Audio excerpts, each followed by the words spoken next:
Just watching Canelo Alvarez spar with Frank Sanchez.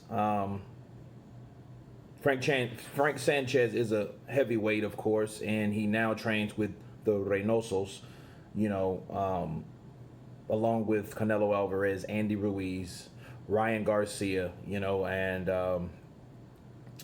and as a trainer perspective, okay, it looks good for Frank because Frank gets to combine his Cuban style with some of the Mexican style that they have implemented in his arsenal. And I took a look at what I could see because it was only like maybe 20 seconds of the sparring session.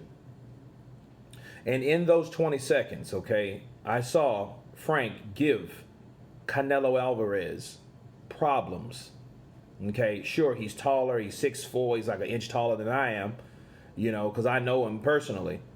Long reach, 81-inch reach, quick hands for heavyweight. He's not a big heavyweight. That's what makes him dangerous, kind of like a Usyk in a sense, because he can move. His mobility is very, very good, and I seen why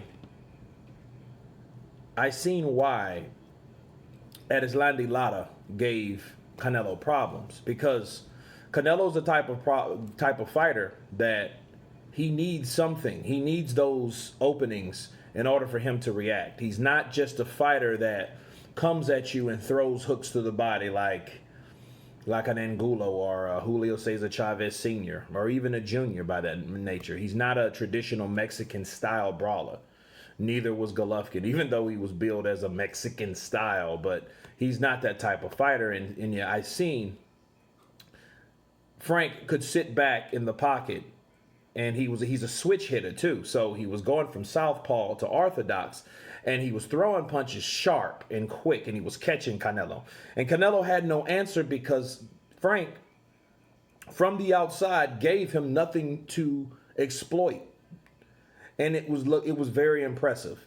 Most of the time you see Canelo Alvarez get up under punches, slip punches, make his own score, rip to the body, uppercut here, dip under that punch, make another angle, throw a right hand, follow the left hook, dip under a couple shots, throw punches to the body. I didn't see any of that. Again, I only seen 20 seconds of it. So it might have happened, but I didn't see it in this segment. And this is what I feel. I feel that whoever filmed it, which was Fight Hype, honestly, they didn't want it to look too bad because of the way it was going. Frank Sanchez was teeing off on Canelo. He was getting the best of Canelo. Now, Canelo did rip some punches, some left hooks to the body, and it really didn't seem to faze Frank because, he has some good defense also. And he tucked his elbows in, okay, to protect those shots. So it really didn't, and then he got out of that pocket anyway. So with Canelo sparring, and I know it's sparring, but Canelo with his style, any fighter that's a pure boxer will give him problems. Especially someone like Frank Sanchez that knows how to kind of turn it on and then turn it off. Because he won't do unlike Lara will do. Lara will hit you one or two times in a combination and will be comfortable with that in that segment. Frank Sanchez doesn't fight like that. Again, that's why it's good for him to be over with the Reynosos, because they teach him an aggressive style to finish off shots.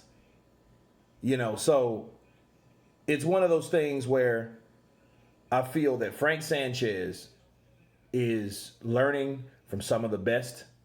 He's gaining that experience fighting someone like Canelo, even though Canelo was small. I do question how big he was because he looked massive. He looked like he was at least 178. Okay? He didn't look like 160 by far. I know he was bigger than that. He's a short, stocky dude that's never been to the canvas, so that means he can take some punches. I've only seen him wobble one time.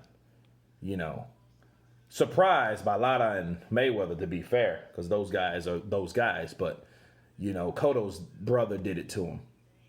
But it looked really, really well. And, again, that just reflects the Cuban style mixed with what the Reynosos have to offer for Frank Sanchez. It looks great. I'm going to send the link from Fight Hype, so you guys can check that segment out. Tell me what you think. Of course, please subscribe. And you guys been Counterpunch. Peace.